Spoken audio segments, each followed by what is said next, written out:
What's happening, everybody? It is Thursday night. It is time for Thrifty Business with Jay and Nay. I'm your one host, Vegas Jay.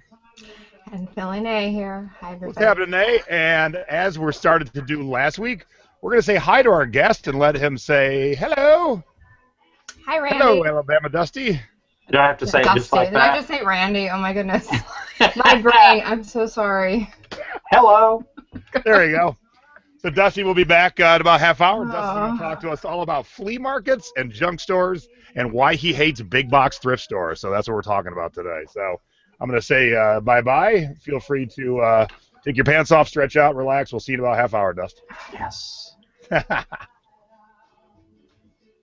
All right, so let's get right into our first segment of every night. And you guys are actually going to be shocked by what I'm about to drink. I know this is going to be crazy. This is going to be different. Let's get to it, shall we?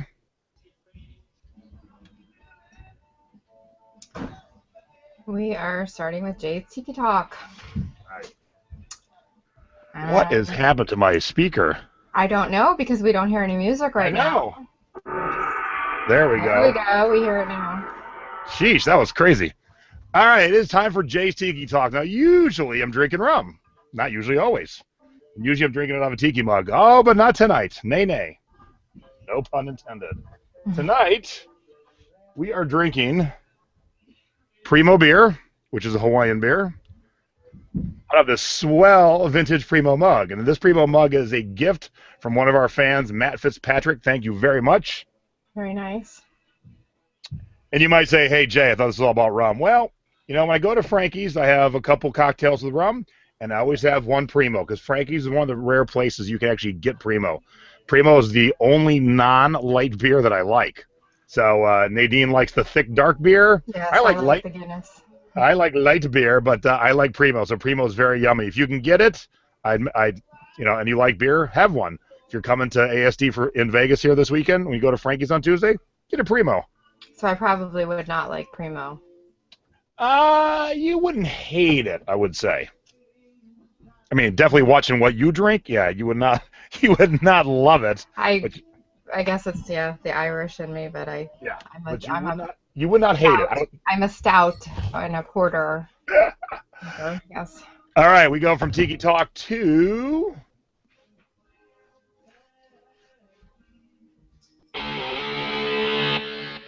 Nay's breast cancer update and fact of the week. Yes. So I'm doing okay. I've had a bad day today. I just am feeling nauseous and not so great, and it's been a kind of hoodie and blanket on the couch kind of day when I'm not taking care of the kids and dogs. So, and my fact of the week is I'm sorry, I have to pull it up here. I've been very scatterbrained today because of my just not feeling good, so I apologize. What do you think? You have cancer, 3 kids and a dog? I know, I'm just feeling really nauseous, so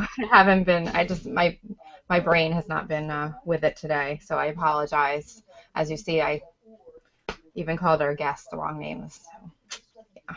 Quite all right. I'm sure Dusty's been called worse. Poor Dusty. I'm just like, I don't know what my brain, it's like my mouth and my brain, when I can't explain it, I'm just not feeling good. So anyway, bear with me tonight.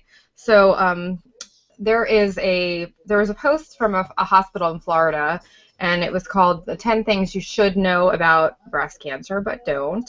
And number 5 is, I love number 5, it's your friends may be as powerful as anti-cancer drugs. Stress and anxiety from social isolation has the power to increase the size of tumor growth. So I have to thank you, Jay, for always being there as my friend, and all of our viewers who have been there for me, and all of my friends and family who have been there for me, because you know what? That's so true. You're all my anti-cancer drugs, so thank you. Oh, you're so welcome. Just being here, I hope it makes you feel better. That's cool. It does, definitely. Oh, that's fine. And we are, yes. And I'm sipping on ginger ale tonight, by the way. So And is it in a sippy cup? That's the real question. it's in a Ta-da! it's a Wonder Woman sippy cup, yes. Alrighty. Let's get to our scores of the week, brought to you by WorthPoint. All right, let's see here. I'll get it off, jump it off here. Still working on my angles for my my new computer setup. And we have the WorthPoint screen up tonight. Yes, we do. All right. So those of you who watch me on Periscope, you saw this, and it's pretty sweet. Maxim was a hotel casino here in Vegas. It didn't last too long. Started in the late 70s, ended in 2000. So, maybe 20 years, which in some businesses seem like a long time, but, the flamingo's still kicking around. And so it was a short-lived one. But what was cool about it, it's reversible satin jacket. Ooh, black on one side, the blue on the other.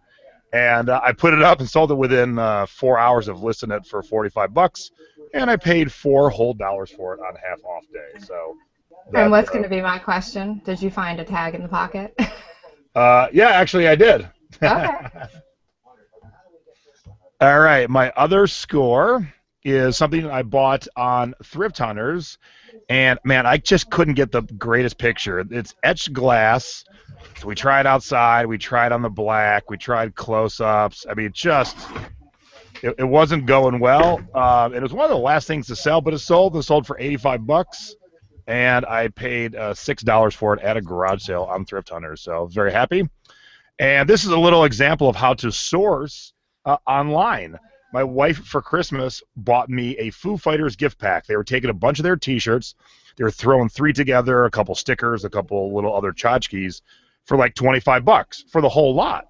And so they were just cleaning out the old stock. So I bought 2 more sets of it after I found out how cheap it was. And this came in one of those sets. So this set was $25 for 3 shirts, stickers, and tchotchkes. I sold this one shirt for $35.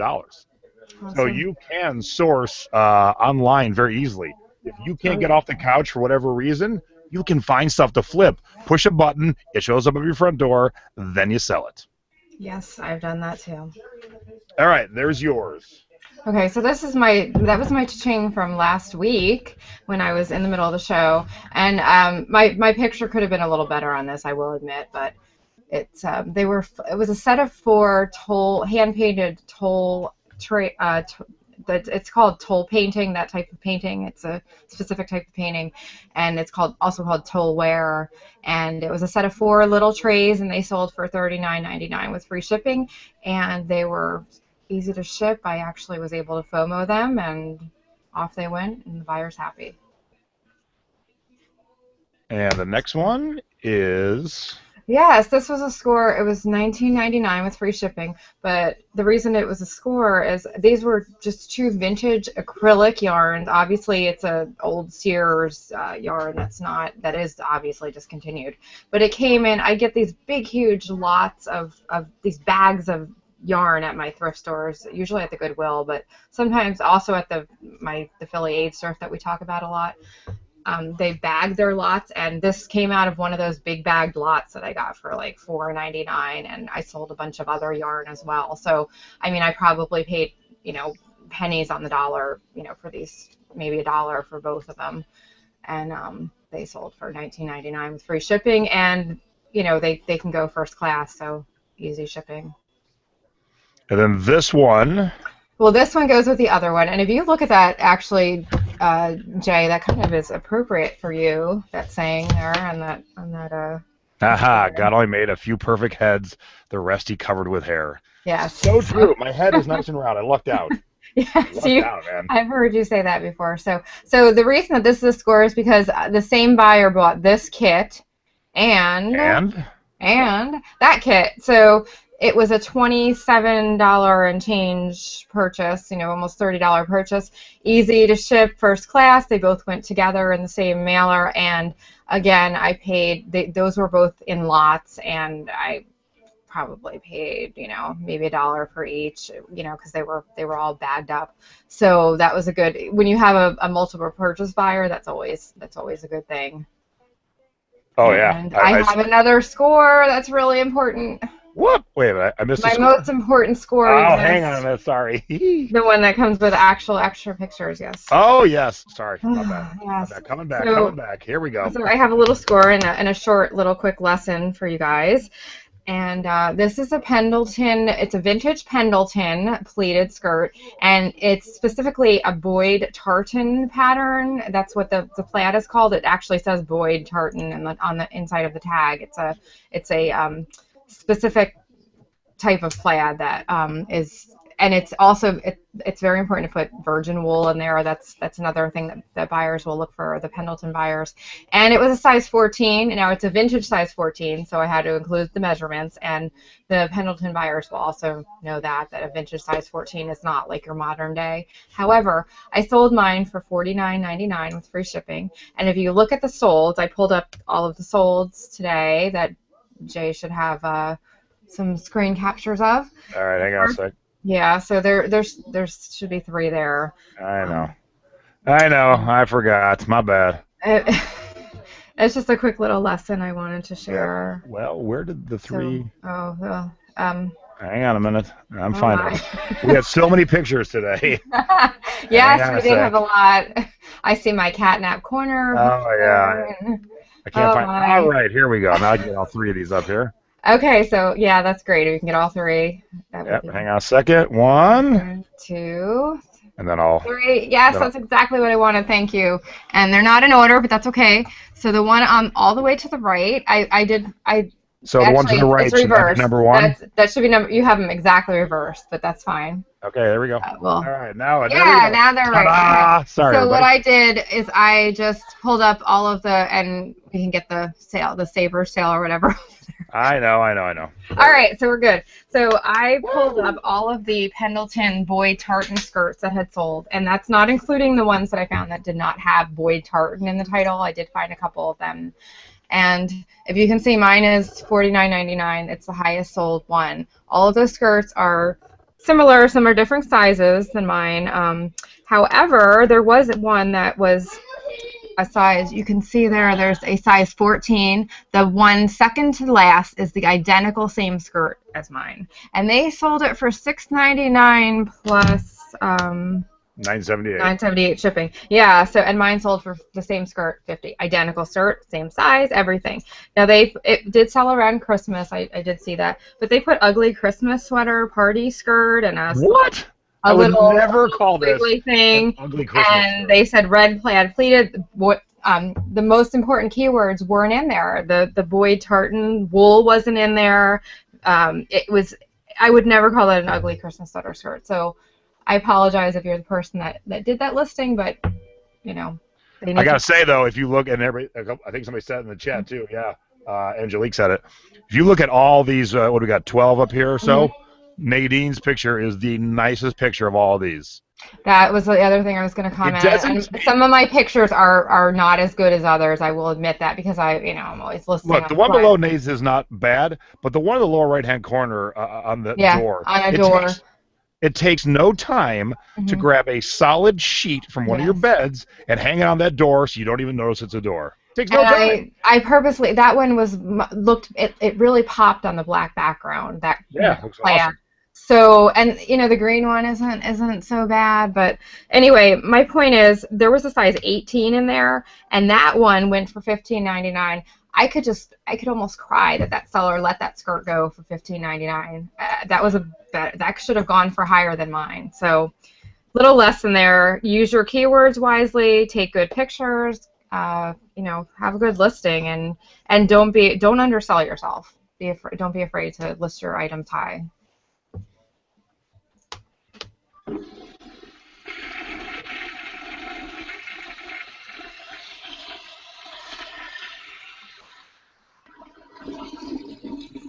First, we had our scores of the week, and now it's time for our duds of the week.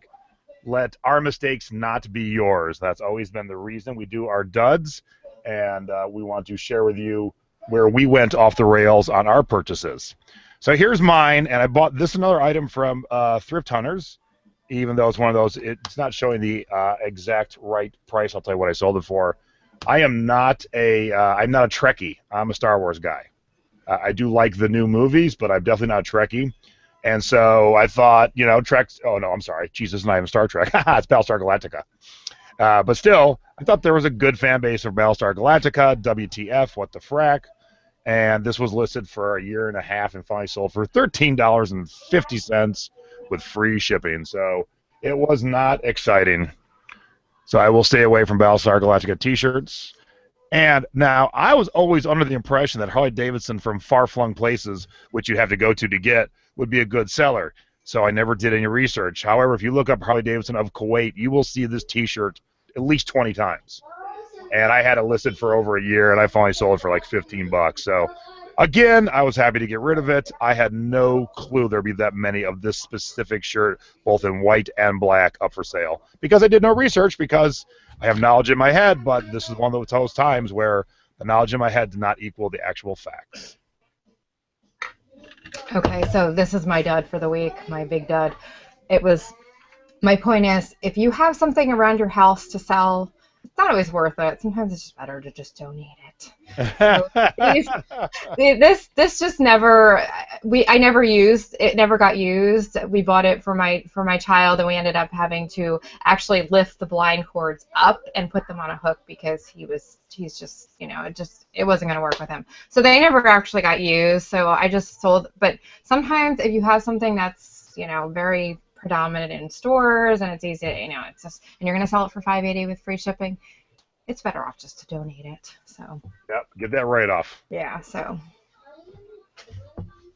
because that would be, yeah, you're right, that would be a much better use and of. it's just not, it's not worth it. Alrighty, we did our scores, we did our duds. Now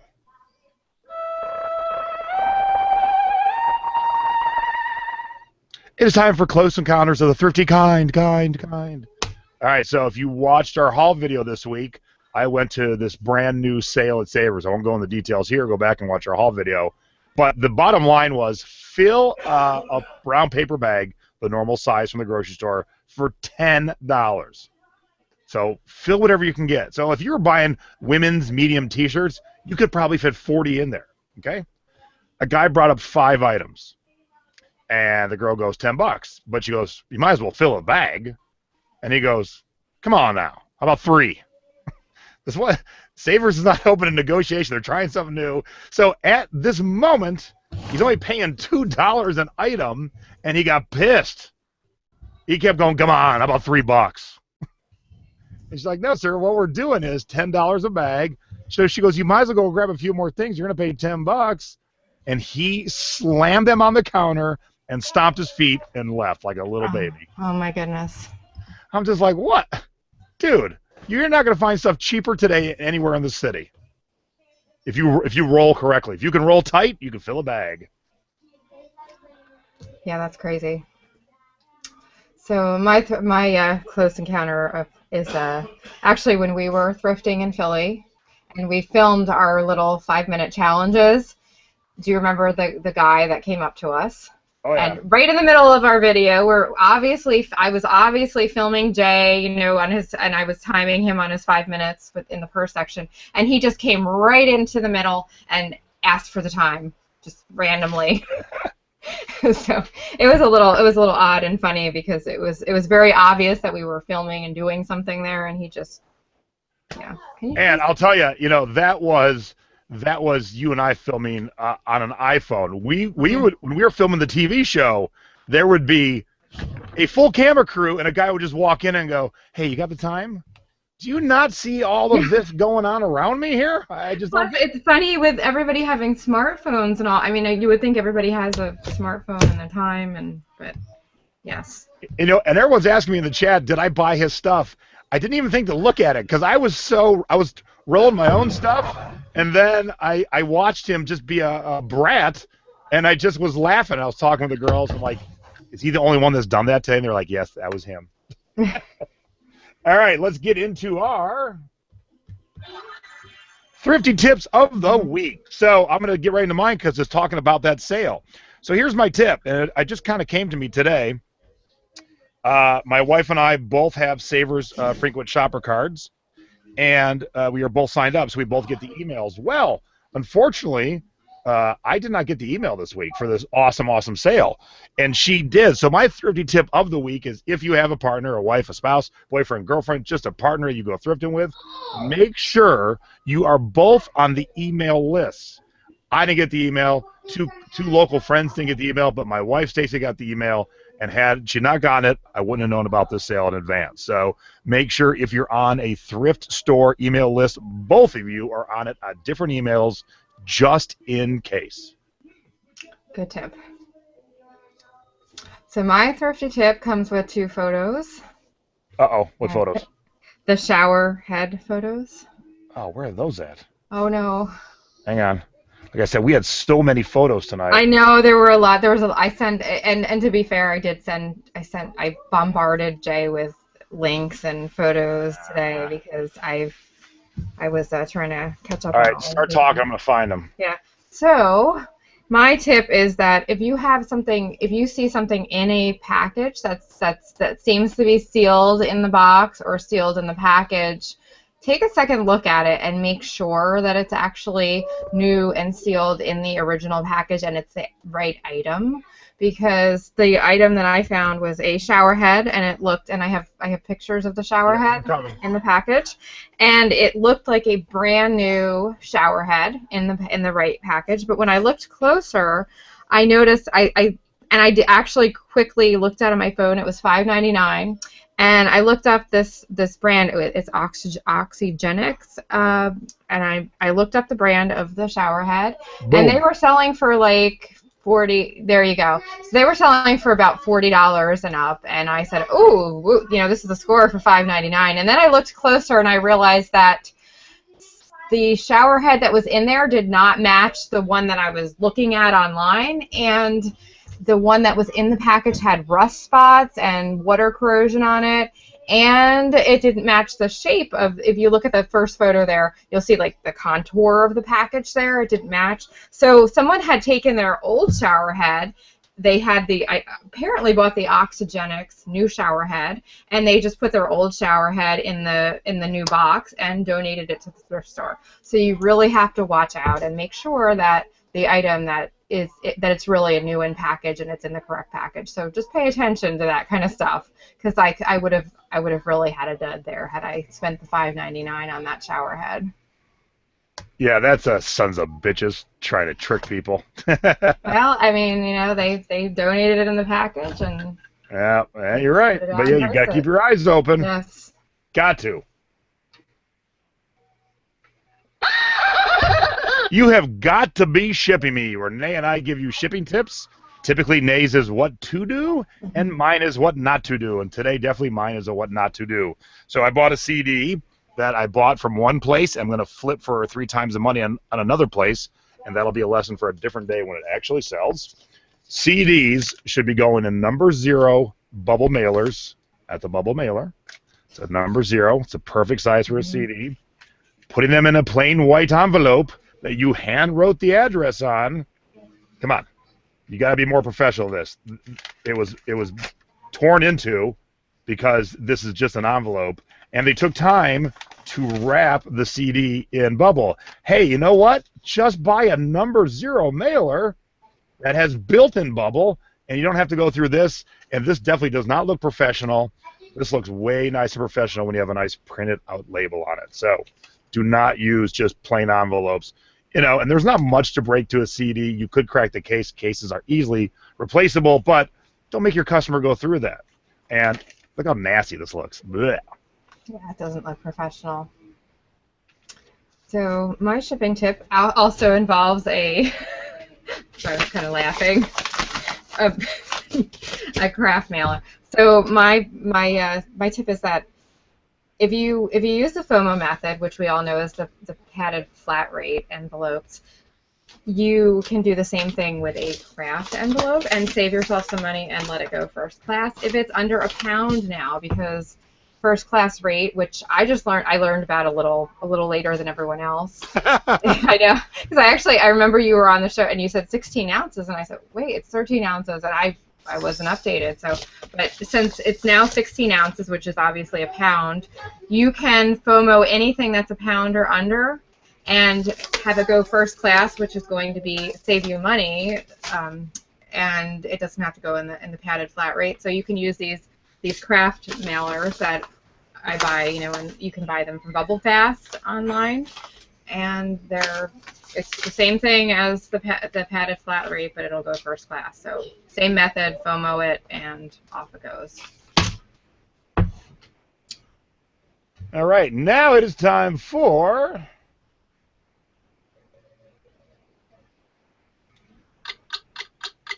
our 2-minute topic of the week. the viewers' 2-minute topic of the week. And you want? I'll give you a little laugh, everyone, including Nadine. Did I pick this one?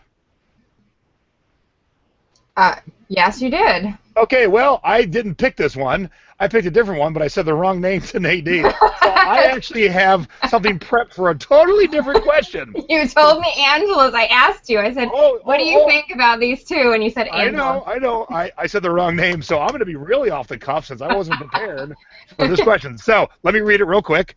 With so many things in your eBay inventory, do you ever get completely overwhelmed? If so, how do you handle it? I've gotten to the point a few times where I throw up my hands, sit on the floor, and have a good cry because I don't know where to start. On those days, I've now learned to walk away, grab my camera, and go for a walk to clear my head, then plunge back in. Thank you, Angela Coffee, for the question. And I will save my prep for next week. Yes, we'll use the other one for next week. Let me get your little timer in the screen. But we appreciate Angela's question. Oh, yes, we do. Yeah. I'm a big dummy. Okay, ready? Here we go. You're off. So, yes, absolutely. I'm overwhelmed right now. I feel that I'm trying to battle cancer and take care of kids and a dog and, my life. And I am overwhelmed right now. I used to have my 2 little neat bins my 2 little red bins back in my pre-cancer life, and they would get listed as fast as everything came in. And that's not happening anymore. So, yes, I'm overwhelmed. And what I've done is I have stopped thrifting for the most part. I thrifted a little with Jay, and I'll do a little if I find some scores, but I have mostly stopped thrifting, and I am on a listing tear. And that's really the best thing to do if you're overwhelmed with inventory. You need to just stop it coming in and get your stuff listed. And also, I've purged old inventory. I had to do that after my flood. So go through your old inventory, get rid of stuff that's not selling, donate it back, do what you need to do, mark it down, and get rid of it, and list like crazy. And yeah, take a break sometimes. All right. Hey, real quick, I don't want to interrupt the flow, but real quick, I saw a couple things come by in the chat about selling CDs. Trust me, if you don't listen to anything else I've ever told you, trust me on this. I have sold 100,000 CDs on eBay and Amazon. You do not need a box. This is all you need. This is it. That's all you need. 100,000 CDs is a good gauge. This is all you need. Trust me. You do not need a box. That being said, if you sell a $300 CD, yeah, you might want to box that. $4 CDs, this is all you need. Okay, cool. Let's do this. I've actually been a little bit overwhelmed myself lately, only because I don't have an assistant anymore, and so I got guests coming this week. I got a show with Nadine. I got 2 shows with Nadine. I got to get stuff listed because guess what? Every time I listed something this week, of the things I listed that day, one thing got sold. So, yeah, I got a little overwhelmed, but I just barrel through. I persevere, and you have to. But if you have to walk away, take a little quick break. But it's some of us. This is our only living, so you've got to sell. You've got to list. You got to sell. But get organized. I'm a hot mess right now. And once I get organized, it'll be a lot better. So the big key is to get all your stuff organized. My hallway, if we could take the camera out there, is such a hot mess right now, you would all be appalled and be like, he's like one of us. So, yeah, just focus, take a deep breath. And you know what? Have a glass of rum. That'll definitely make you feel a lot better. Perfect. Nice. All right. I think we both came in right at a minute tonight. I know. That was perfect. All right, and then our last segment of the week is we do a different one each week, and so this is one of the ones we do. And here it is. Yeah, sorry. J and Nay's Trendy Bolos. What's hot? What's happening? What are people buying? What are people talking about? Let's have Nay start. Okay, mine comes with a picture. Which I'm actually 100% ready with. Okay, great. So my tip is from I actually like the Elle website because it gives a lot of good tips of what's coming up in the upcoming seasons, what's hot for the fall, what's hot for the spring, the upcoming the current year and seasons. What I'm trying to say. Anyway, I'm sorry, I'm getting a little the Navy inspired theme is popular right now. So you can see not necessarily army fatigues like they're saying, but just the jackets with the buttons on them like that, the prominent buttons. Just if you see anything Navy inspired, buy it. That's what I'm trying to say. So you'll see some of the top designers there: Nina Ricci, Burberry's. That's what's coming up this fall. So. And Jay, I think you're muted. Yeah, sorry about that. You want to hear something awesome? I listed a vintage navy peacoat, women's peacoat today. So okay, so there you go. Perfect. If you're telling me that's hot, I'm excited because I just that's what's going to be hot for the fall. So that's what they're saying, and they're pretty good. But. Now, speaking of that, what's coming up, Nadine? Spring break. People are going to Florida. They're going to the cruises. They're going to the Caribbean. Here's what I've been selling, like one a day, every day, and I'm going to show you 3 examples. Not just Hawaiian shirts, vintage Hawaiian shirts, and they've all been medium and larges. So right now, I think the trend is smaller men looking for vintage Hawaiian shirts. So this Rain Spooner sold for $40. This Beyond the Reef, which was just awesome. These are the days I wish I was a little bit of a smaller human being. This Beyond the Reef sold for $35. And this one, the pictures did not do it justice. This was the brightest pink and red vintage Hawaiian shirt by Strawberry Circus I've ever seen. That's why I put bright in the title, all caps. That sold for $30. So people are getting ready for their vacations, and they want vintage. So keep your eyes peeled for vintage goodies like that. So can I ask you, I have a question about the Hawaiian shirts, the vintage Hawaiian shirts. Yeah. When in women's clothing, vintage sizes always runs, usually anyway, they run smaller unless you're talking about the 80s when things were loose and kind of baggy. But for the most part, true vintage runs smaller than modern day sizes. Is that true with men's Hawaiian shirts as well? It is, and I don't equate it to the modern size because I do find most vintage men's shoppers realize that. I've not had, I don't think, any returns on vintage shirts. So I put the size that it's listed. If there is no size tag, and then I will measure it and go by kind of today's standards. Then I'll pick that size. I do the same thing for women. But for the most part, I just go with the tag that's in there. Mm-hmm. Yes, right. And I do think most vintage shoppers are aware of the difference between modern day sizing. But I was wondering if that was true with the vintage Hawaiian shirts too. So that's interesting. All right, before we get to the our guest, probably by tomorrow, I would assume, we will have our first T-shirt. Yay! Yes. And here's the graphic for it. Being thrifty is our business. So as you can see, we put thrifty in business. See what we did there? Kind of on top of each other. So if you enjoy the show and you want to buy a shirt, it'll be for sale on Amazon. The links will be in all of our groups and all of our pages.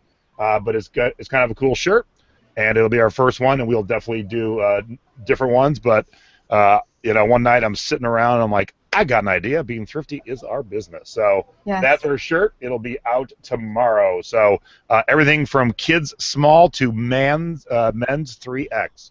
So we should fit most everybody. And that's Amazon sizing, not my choices. So if it does not fit you, please be mad at Amazon, not me or Nadine. So that'll be for sale tomorrow. And lastly, before we get to Dusty, we do have another show we do almost every week, and lately it's been pretty consistent.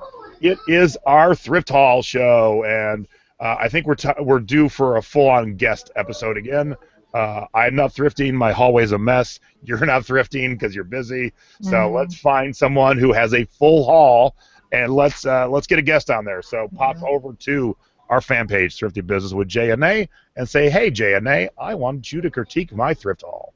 And I'll even put your picture in the mirror like I did for Margaret. So. Yep, absolutely. All right, it is that time. Finally, let's get him back in here. Hey, it's time for the guest of the week. Tonight's guest is Dusty, the Alabama picker, and I do have the S in parentheses because his wife is his partner, and we weren't sure if she might pop in or not, so I just thought I'd throw it out there just in case. And where is Dusty? And my camera didn't come back on. Hang on one second. I know. We hear you. Well, that's good that we hear you. I turned it on, on it back off, and it came back on. So. Hello again, Dusty. What's happening, Dust? You can call me Randy if you want to. It's all good. Honestly, my cancer brain tonight is just... You know, I had my brother for years in high school call me Rusty and Krusty and everything else. So, I mean, like Randy was close enough. It's fine. Oh, my goodness. So, you know, I wanted, oops, I'm still sharing Dusty's artwork. There we go. I wanted Dusty on because, you know, typically our guests are because I have a divine intervention in my head. I see something someplace, and Dusty had just put up a video. He does videos on his own channel, and talking about flea markets. And I'm like, you know, we have not taught. We're 32 episodes plus two practice episodes in. We've never talked about flea markets. Yeah. And Dusty said to me, yeah, I hate major chain thrift stores. I like flea markets, and I like junk stores. Okay. That's cool. So that's why I'm like, plus, you know, he's a sad case. He needs some love, so. You know, it's, you know, I didn't always hate thrift stores. You know, when we first started, we've been doing eBay since '98. It was during the money order days. It was 97 or 98. And we've been doing Amazon for a few years on top of that and all that. And, you know, we did a lot of thrift stores, but I just am finding more and more where we live particularly that thrift stores are looking things up. So I realized in order for me to make a full-time living, I need to shift my focus elsewhere because it's funny as I'm going through these stores, it's like, why do they have $40 on this item? Oh, it's going for $50 on eBay. I mean, it becomes obvious at some point that a lot of the stores are starting to look stuff up. I mean, they're catching on to the resellers. So Dusty, I started out, I actually have a kind of nostalgic feeling towards flea markets. So when I was a little girl, my parents used to, I have fond memories, I'm an only child, and my parents they loved flea markets. So I grew up in New Jersey where we had cold winters, and for some reason we always went in the winter, and I just remember my parents bundling me up and putting me in the leg warmers, you know, in the 80s, and just really, like, I had the big bulky coat and would be freezing out, and I loved it. And we would go to the flea market, and we would always go to, the first thing we did when we hit the flea market, there was an inside portion, and we would always get our breakfast, and then we would go outside, and it was the crack of dawn because my parents, like, they hit the tables, and it was so early, and they like to hit the tables early before everything was gone, and we just used to go through the whole flea market, and I loved it. I used to get toys and all kinds of stuff, and that's kind of where I started my love for thrifting and you know, from the flea market. So I have a really fond memories of flea markets. So they really actually mean a lot to me, and I still love a good flea market. I went to my last one, I think it was in the fall. We have one that hits twice a year at a church down the street, and I took my 3-year-old son, and I bundled it up in the stroller, and I took him for a walk, and I went through all the tables, and it's just so much fun. There's something about getting up early and going and hitting a flea market. So I was wondering if you had a history like that when you started going to flea markets, how long you've been hitting them, and. You know, I've always been a garage sailor, and I think somewhere along the way, and when you meet a lot of other resellers that are in that business full time, you know, whether it be yard sales or whatever, you start seeing the same other resellers, and you hopefully, because I think this is key to this business, start networking with them, start talking to them, and the next thing you know, they say, oh, I set up at a flea market down the road, and you're like, oh, I didn't know about that. So I think back in the day, I made some really good friends initially. They kind of turned me on to a few different flea markets, and I realized that a flea market is really just yard sales on steroids. I mean, it's literally just imagine 50 yard sales all put together, and the people that you meet. I mean, some of them are a little weird sometimes. There's some quirky people, but it's like hitting 50 yard sales at one time. Yeah. And that was, I'm trying to remember.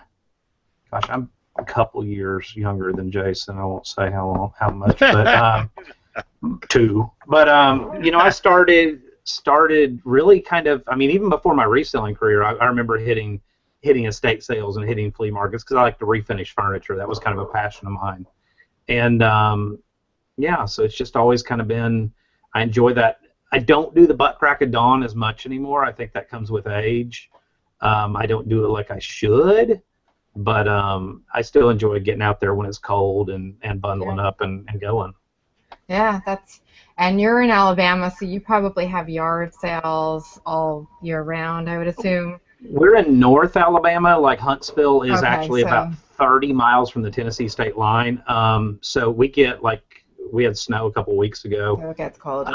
They kind of die off about the time college football season starts. That's kind of the running joke, because the few yard sales that are left during college football season, literally if Alabama's playing or Auburn's playing at 12, the yard sale shuts at 11:45. I mean, so and then that's actually kind of works to your advantage. If it's a football, it's a football Saturday, to go hit the yard sales at the last minute and clean up. So, but we have the flea markets go year round. Yeah, that's what I love. Like I mentioned, growing up in New Jersey, and I'm not too far now in Philadelphia, we have year-round flea markets that have an indoor portion and an outdoor portion, and they still exist and they go year-round. Whereas the yard sales just pretty much are the seasonal, like you said. So.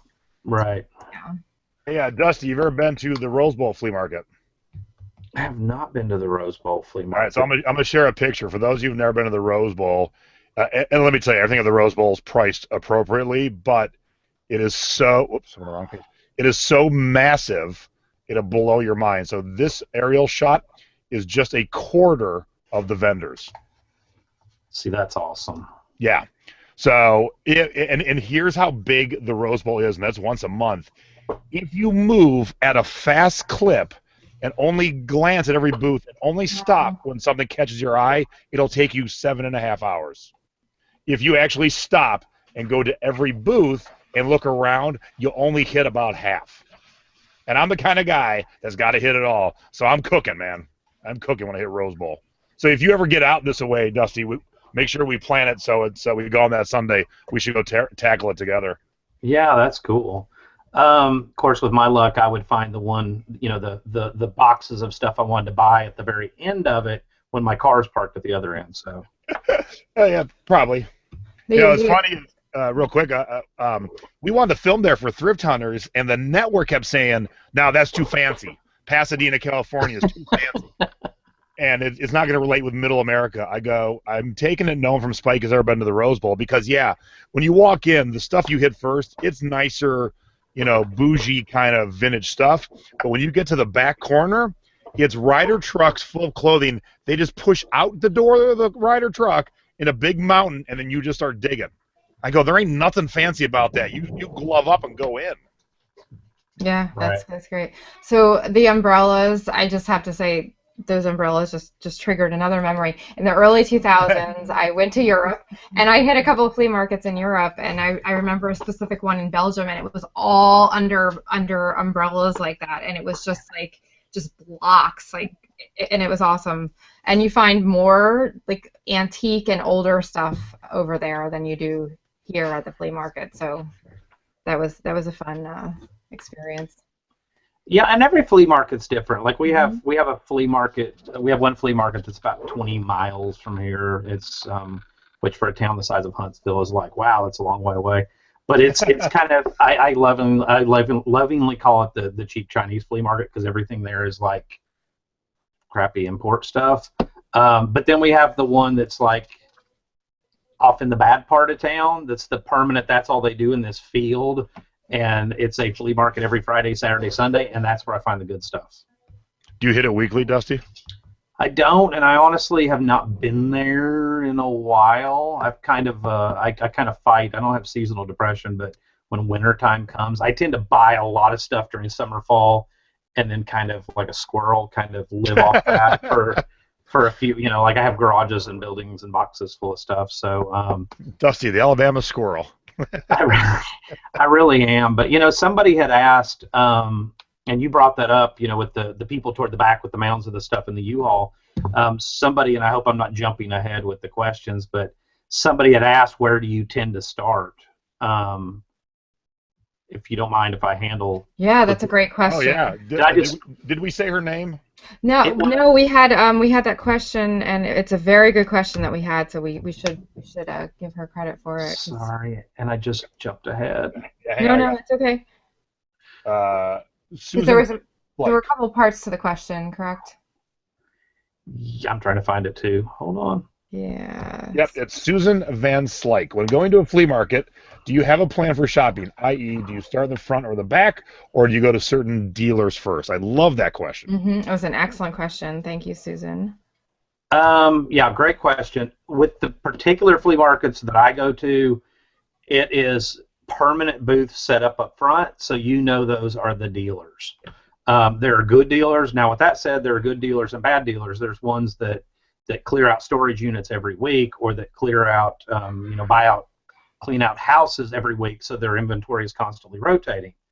And then there's the ones that after about the 5th week in a row of going in and you seeing the same stuff, I tend to kind of skim past those. But this one flea market that I was talking about that I go to, when you go to the back behind these little buildings that are permanent, it's like the grassy area where everybody pays $10 to set up. And if I see pickup trucks backed up, or a pickup truck with a trailer, those are the people that literally probably just cleaned out grandma's house. They're there for a one-shot deal. They want the junk gone. They're not professional dealers, so they probably didn't look everything up on eBay. And to me, that's kind of key, whether it be thrift store, flea market, junk store, whatever. Find the places that don't look everything up on eBay. That's really been, I think, the game changer for us in our business, is to find those places that, I mean, not to take advantage of them, but, that don't look all their stuff up, that leave some meat on the bone.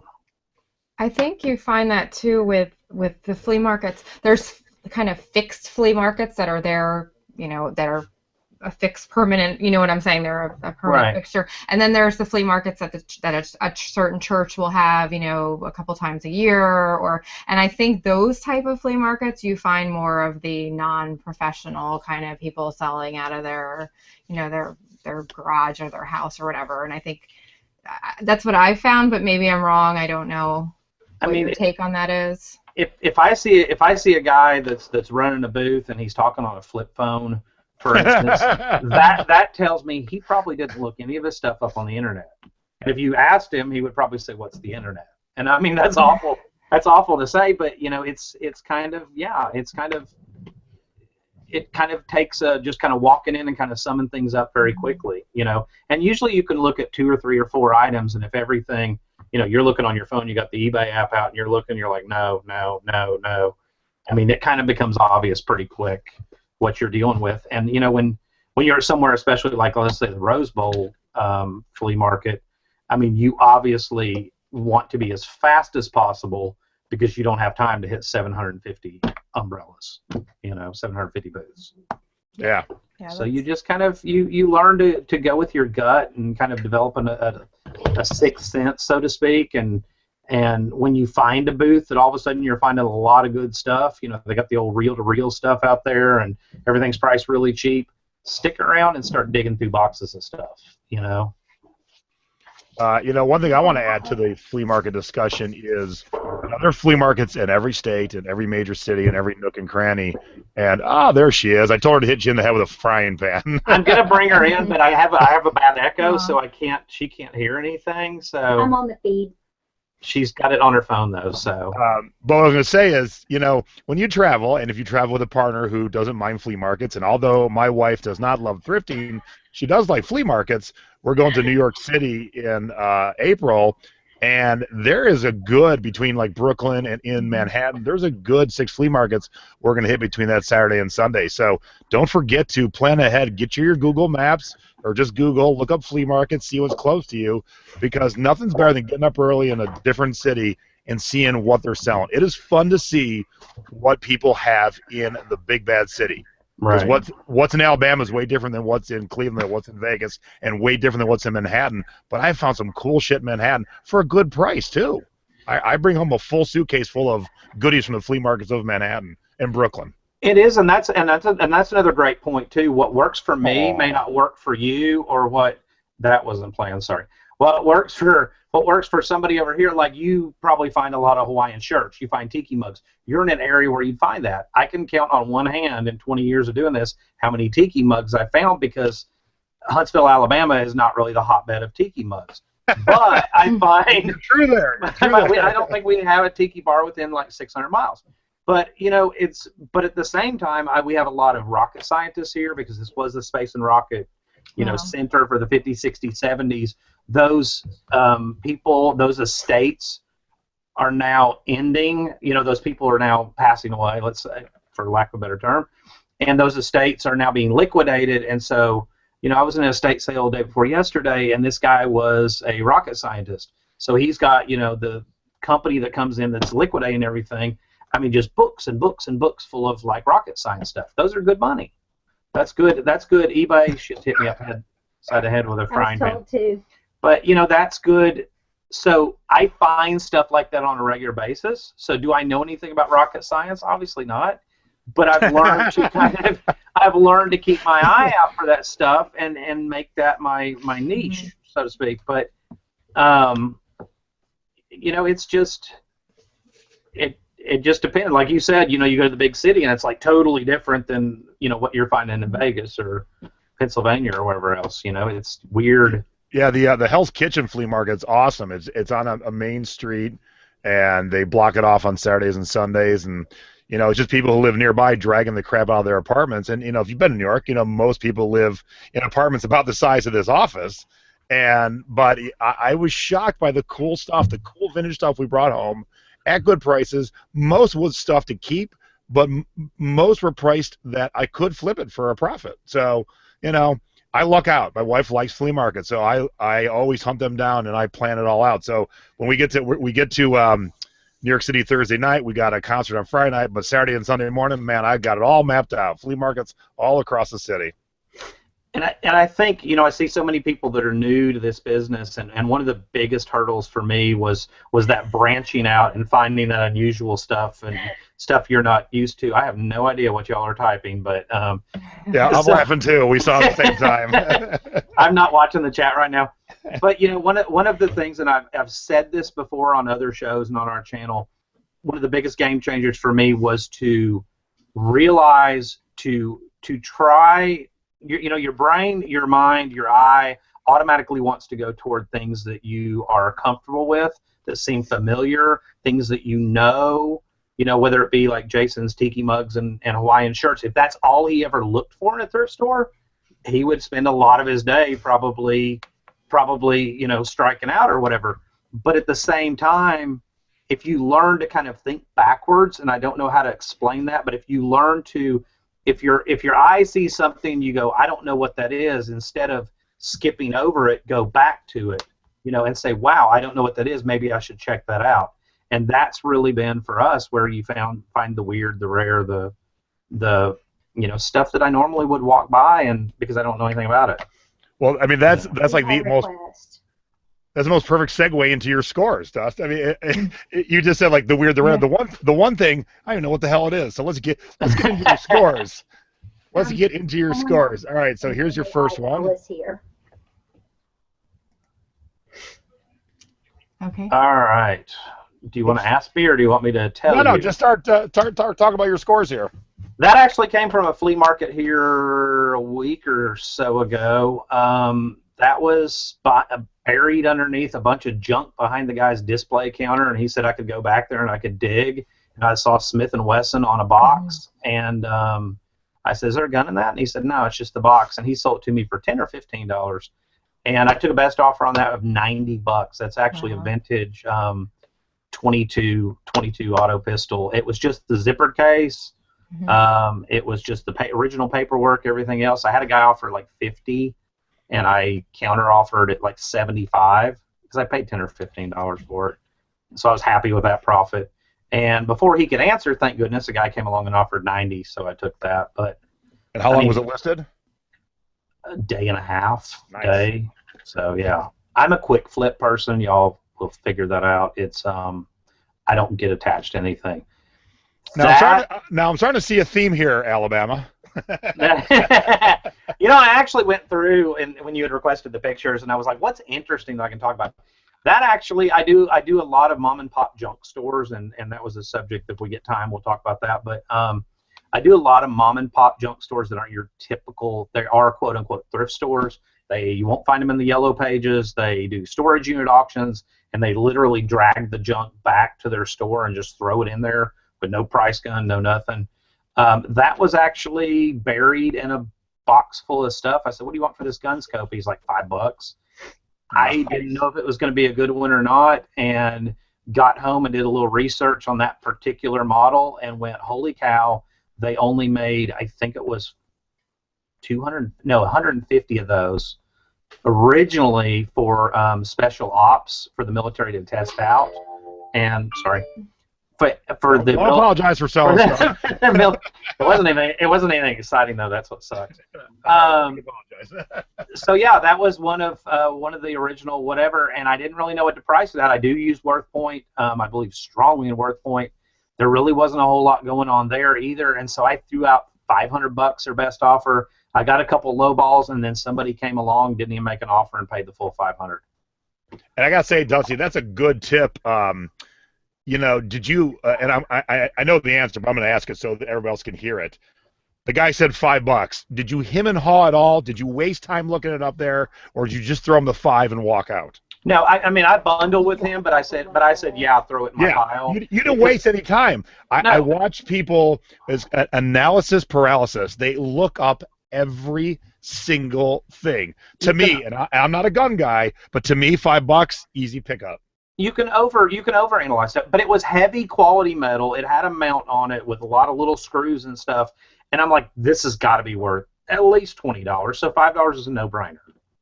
You know, I didn't know it was gonna be worth $500, but well, yeah. Okay, what is this? This is the thing that I'm looking at, going, what the hell is this? Okay, I didn't know if this would show up on your view. This does say 50 sold. These were little relays. Once again, one of my junk stores that does storage unit auctions. The guy that had passed away, from what we could figure out from the storage unit, from all the stuff I was buying, I spent about $400, bought an entire trailer, about a 10x8 enclosed trailer full of stuff. The guy was a retired Chrysler aeronautics engineer, which was a plant here in town that made stuff for NASA. They made other parts, or I don't know what they did. But he had boxes and boxes of these little relays. I have not just those relays. I have fuses. I spent probably a full day sorting thousands of fuses, and they were in bulk. They weren't used. They were brand new, and I don't know if they used them on the assembly line. He appeared to be some kind of assembly line engineer. So I couldn't find a whole lot on them, and I threw them out there on eBay, and I put $16.99 or best offer for a lot of 10 of them, and I sold a few lots here and there. These probably have been listed 6 months. And then I had a guy, I guess it was January 8th, come in and said, I just wanted to confirm that these are new. And I said, yes, they were new. They were bulk packed, and I explained the whole story. And he said, would you take a $10 offer on 50 lots of them? Well, I literally, for this whole box of fuses, probably paid $2. Wow. So this is what I'm talking about, the weird, the rare, the unusual. These are little tiny, they were the size of, can I use a bullet as... they were literally just, they're little bitty. Wait, Dust, let me get you on the screen. All right, there you go. I don't know why I have a 38 bullet laying here. That was actually in that gun stuff. But, they were literally the size of, probably not much bigger than the tip of that bullet. But, that's how small they are? Yeah, like I had to see the numbers on them and get the model number and all that. I actually, keep the handy-dandy jeweler's loop. Wow. And... and I did a little research, and of course it's going to bring up these Chinese companies that sell them in massive bulk, and I was like, I can't really figure out what they're worth, but you just kind of price them throw out a price, and people will let you know. That's why I love Best Offer personally. If you're way off, people are going to let you know. Your offers are going to reflect that. So that was $500. They went global shipping program.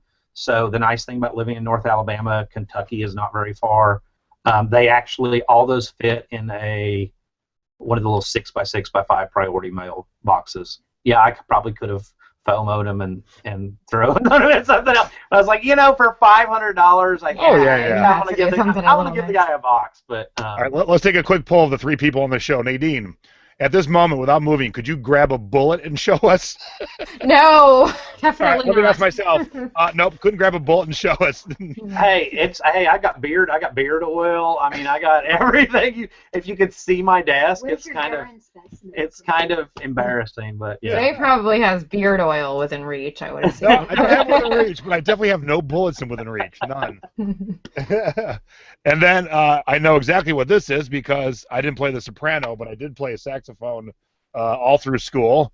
Soprano's a little trickier to play than the other saxophones, but I have yet to ever buy a musical instrument. I played a flute in school. And the funny thing is, I played the clarinet when I was in like second grade. I think I played it for like 6 months, and I was like, no, not gonna work. That was ironically, you had Golden Finger Picker Chad Pagel on about 8 weeks ago or whatever on a past show. Y'all go check that out. It was the Selena versus Spice Girls debate. But I was down visiting him in Florida and was in one of his junk stores. I'm not going to say I schooled him, but it was in one of his junk stores. And I know enough about musical instruments, having sold them over the years, to be dangerous. I mean, that's about the extent.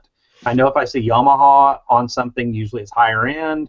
The guy had like $250 on it, and I thought, wow, that's high. And I walked around the store, kind of scoped everything else out, came back, and I thought, there's a reason, because it was obvious the guy was looking everything up on eBay. The whole entire store was pretty spot on with eBay. So I thought, I'm going to look up that YSS-62R. There was one completed, and it was $2,800, and I went, oh! Well, then on further inspection, if you can click on the second, or maybe the third picture. Keep going. If you see that bend, the picture of the case, if you see that nice little crease in the top there, something heavy got set on that case at a point in time. Did. And the saxophone itself, if you look closely at the first picture, it's probably in the later pictures, there is actually, whereas a saxophone should be straight, there is actually a bend in it that should not be there, which caused those extra keys that you see at the top to pop off. But my thinking is, okay, if it's worth $2,800 in good condition, it's kind of like if somebody wanted to sell you a Ferrari and they said, hey, I'm going to give you this Ferrari for $1,000, and you go, no, I don't want it. It's wrecked in the front end. You know what I mean? It's kind of, and so I got to talking to the guy. I got it for $125. That is one of the few and rare items that when I listed it, my wife and I went to get a sub sandwich, and we're sitting in a restaurant, and I had 15 offers within the first hour. Wow. Holy shit. Wow. And of course I played them all, because that's how rare it was. I played them all back and forth and sent everybody a $900 counter offer, even the lowball guys, along with a comment of, sorry, already have 12 more offers, I'm waiting to see who comes in with the most money. And then I finally get one guy, and his name, the guy that bought it, was like Saxophone Restorer 123. So I felt comfortable in knowing that the guy, and I took I took all 12 pictures, took great pictures, described, hey, here's a big bend in it. I felt comfortable in knowing that he did that for a living. He knew what it was going to take. And he messaged me back. He said, listen, it's going to take me $1,000 to get that thing back together. I know what I'm getting into. $750. If you accept it, I will PayPal you right now. And I was like, $125 paid for it. $750. That's not a bad flip. So I took the $750 and ran with it. That's amazing. But it's a good example of something when you're not familiar with. Don't let things you're not familiar with scare you, or things that are even broken necessarily. And Yeah, it was a And cool speaking story. of broken, that's my best segue into your duds. Let's talk about duds, because like you, because you're good at what you do, but like me and Nay and you, we make some mistakes from time to time. Sometimes you're in a place where you don't always have cell phone access and you don't have internet access on your cell phone. And that was part of a larger package deal where I was just throwing a bunch of vintage electronics in without even looking them up. Got it home. It was the battery terminal was completely corroded. It was shot. Well, I guess I mentioned it. It shows right there, parts not working. I took a $12 offer on that. I think I might have had $5 in it, because it went to Florida, and even though it weighed 2 pounds, it was going to be fairly cheap to ship from here. So, at least I didn't lose. I always say that the day that I don't lose money is a good day, I am so with you there. Yeah, lesson learned, don't buy Ray Jefferson marine radios. Write that down, everybody. I wouldn't have known that, so thank you. I thought it was a TV show, so there you go. And then golf tees. That's another item I picked up in Florida when I was visiting somebody about a year and a half ago, and I bought an entire box of 900 packs of those. For like, yeah, it's a huge box and I had to put it in a rental car to get it home. For like $70. Thought I was going to do really good. I mean, as you can see, I put 7 packs together. I get $5.99. They end up going at the like $2.65 rate. So I refer to that as a feedback builder. But what I ended up doing to recoup my $70, because I didn't want to look at that box forever, was I put 500 packs together about 9 months ago, I think, and just put a lot of 500 times 100 in a bag. I think it was 5,000, whatever that figures to, 50,000 teas or whatever. My math's not that great. Sorry, I'm from Alabama. 5 million teas. 5 million. That's Alabama math right there. And so yeah, you can make jokes like that. I got a lot of teas, y'all. Joke about hell yeah. So yeah, I mean, I ended up getting like $150. So I got all my money back, twice over. But I kept the excess over 500 and lotted them together like this, just kind of a feedback builder. But yeah, just because you can get 700 packs of teas doesn't mean it's always a great deal. And I don't even play golf. I tried it once and discovered that I was better at driving the golf cart and handing out the drinks. Well, hey, somebody's got to do that too, That's right. All right, so we have already ran over the hour, but I want to talk to you a little bit more. So let's do it this way today. We're doing something a little bit different. We are going to do...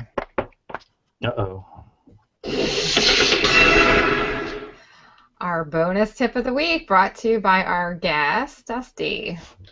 So let's be the tip. I mean, you can give one if you want, but I know you want to talk about junk stores. So you can talk about whatever you wrote down before, or if you want to talk about junk stores, because I know you love junk stores too. And we have never talked about junk stores. So we've got a great audience tonight. We have 196 viewers right now. We're over the hour mark. That's awesome. But Dusty and Tristan and the cute doggy back there are awesome. So let's talk about... Well, let's talk about junk stores. We have your fans in the audience tonight, and we have a lot of people that watch our stuff, and they keep asking, where's she at? So she came in, and even though she can't hear through here, and sat on the stool. Junk stores, it's I found in the last 15 years that the more I went into Goodwill, the more I went into Salvation Army, the more I start pulling items up on my eBay app on my phone versus what they have it priced at. Sorry, that really was no apologies for that. Apparently when I go on your show that it kicks something in. That's awesome. So so the show tonight will be 11 hours long. So keep selling. But, yeah, keep going. But I kept finding that the profit margins were thinner and thinner and thinner, and it becomes really obvious. And not to go into the whole entire story, but we actually were hired to start and run as director and manager a nonprofit thrift store. So I have insight into the inner workings of how it works when things come through the back and how things get sorted. And I just think the more I went into these chain stores like Salvation Army and Goodwill here locally, I wasn't finding any home runs, and so that told me that I needed to shift my business model. Our Goodwill here in town, I have not been in it in a year and a half. Our Salvation Army, almost 2 years. The last 10 times I went into each one of them, I said, I'm never coming back. And then finally, I actually stuck to my word and didn't go back. So what I found, I started out doing storage unit auctions, and back in the day when I actually was young and energetic enough to haul off dressers and mattresses. and what I found was a better business model for me was to network with those people that do the storage unit auctions, figure out where they were taking this stuff, whether it be a flea market, a store, their garage, whatever, and say, hey, can I get your phone number? Can I come? Hey, why don't you, next time you buy a unit, why don't you call me? And if you'll let me have first shot at everything, I'll help you load it in the truck for free. And you don't get stuck with a dresser that's missing one drawer, which is in every storage unit. You don't get stuck with a mattress with whatever they are, stains on both sides of it. You don't get, it's the running joke that in every storage unit you're going to find an adult toy, and that actually is true. But that's a whole nother show. Sorry, I just took you to a different level there. But and so that's what I did. I quit hitting the chain thrift stores because it wasn't profitable for me, and went and found the hole in the wall, or the mom and pop, or whatever you want to call them, that don't advertise, that the only way you'd ever find them is either word of mouth or driving by, and they don't price anything, most of them. They just throw out boxes of junk in their store, and you just go dig through it. And I started, after a couple years of doing that, I was like, wow, we're making a good living, And so there wasn't any reason for me to go back. Now, everybody's Goodwill, everybody's Salvation Army is different. We don't have a weigh-in pay here. I think the nearest one's Chattanooga, which is about an hour and a half away.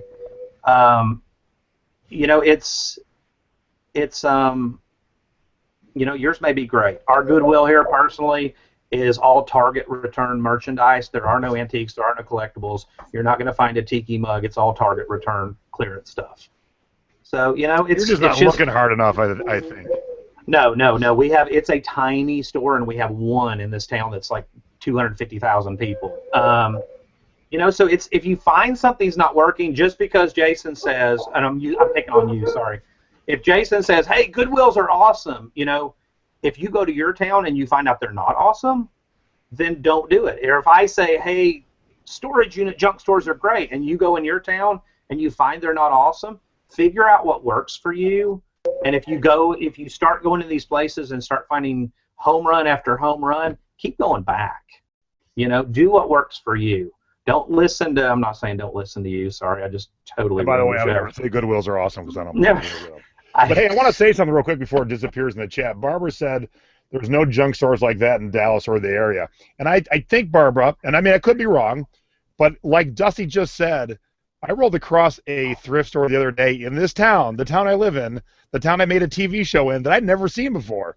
So there's a lot of times where they're just kind of hidden in backs of strip malls, and you wouldn't normally notice them. Like, I noticed the Savers, I noticed the Goodwills, I noticed the Salvation Armies, but some of the thrift and junk stores, I still run into them. I'm like, how long have you been here? 10 years. Like, shit, how have I never known about you? And most of them aren't going to have signs. They're going to be cash only. They're not going to be set up with taking credit cards, a lot of them.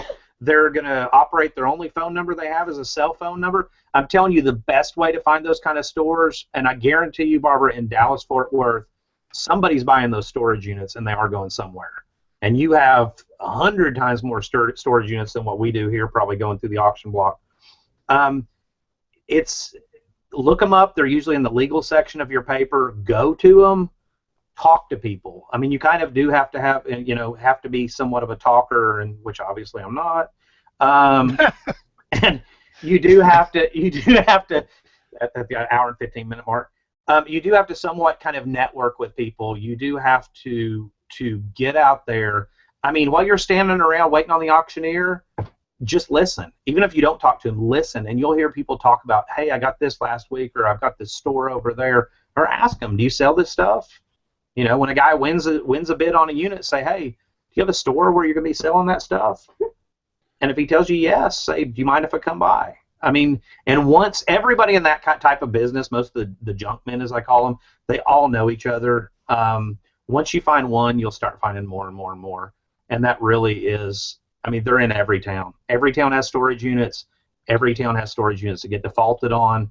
There's the stuff's going somewhere. Hey, Nadine, what's the name of the junk store that I like to go to when I'm in Philly with you? Oh my gosh, I just know where. I just know it's like 21st. I've been going to that junk store before I even knew you, and I don't know the name of it, but it's a little. Yeah, we know right where it is, but I don't. But like Dusty said, it takes cash. Mm-hmm. It's not normal hours. It's like 12 to 5:30. Yeah. And there's not much of a sign. I think it's the sign he brings out when he's open. And it probably doesn't have a name. I go to 2 different ones that honestly don't have a name. They don't have. It just says like it doesn't even say junk store. It's just the only way I would know it is they usually pile a bunch of baby strollers out front, and there'll be a mattress leaning up against the front door, and that's the only way. And they're about 15 cars, and that's the only way you know what they were. Yeah. So. And that place is so jam-packed, like you can't turn around. But it's great. It's And you need to be hitting that one. That sounds I would love to do. Oh, it is a great store. That's where Jay finds all of his good CDs. Hey, Dusty, what's your dog's name? Mahoney. Okay, well I don't know if it's you. It's my dog. I think he's streaming up there, but I'm not. Yo, girlfriend, wait for my thought. You don't even know what my thought's going to be. Okay, you think I'm going left and I'm going right. Sorry. Let me try again. I don't know if it's you or it's Tristan or it's Mahoney, but we have the largest live audience we've ever had. So thank you, everyone, for tuning in. 203, and we're well over the hour mark. So it tells me you guys like Dusty as a guest. You like seeing Tristan and Mahoney, and since we're all dog people, watch the mic. We're all dog people. Hey, eyebrow is here. I'll do it, and you hold her. Oh, what's happening? Oh. Apparently, people have asked our dog if you say the mail's here. Here. If you say the mailman's here, she starts barking and goes nuts. And some of the. She has fans. She has. Apparently, our dog has fans. Sorry, but. Oh, that's cool. I do have a tip of the week, if I may briefly. Tip of the week, since my wife is off.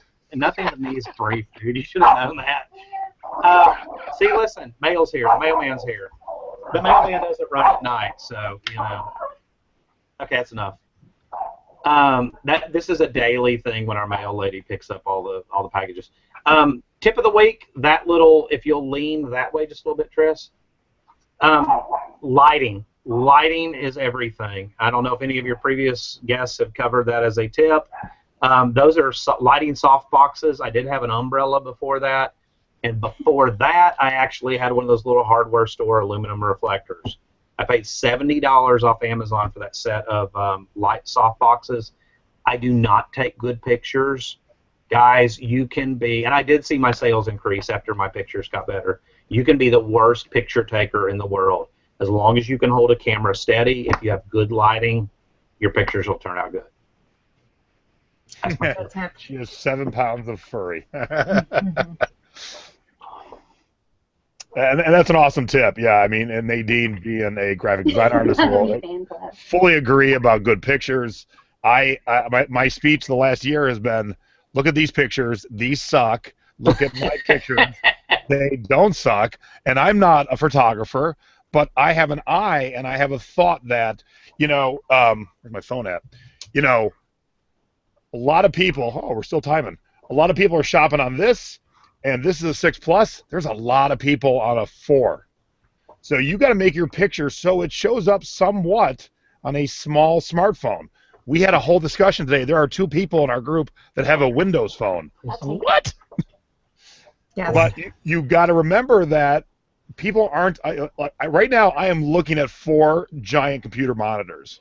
That's not the norm. This is the norm. Make your pictures for that, and you will sell better. I guarantee that. I don't remember the last time I actually bought anything from a desktop. I buy everything from my phone, whether it be the Amazon app, eBay app, whatever. So yeah, I totally agree. And I went the first 15 years with crappy pictures. I will totally admit. And I had no idea. I am the biggest cheapskate. She can attest to that. Biggest cheapskate you ever met in your life. I'm not spending $70. I mean, we support a family of 4 doing what we're doing. So we make decent money.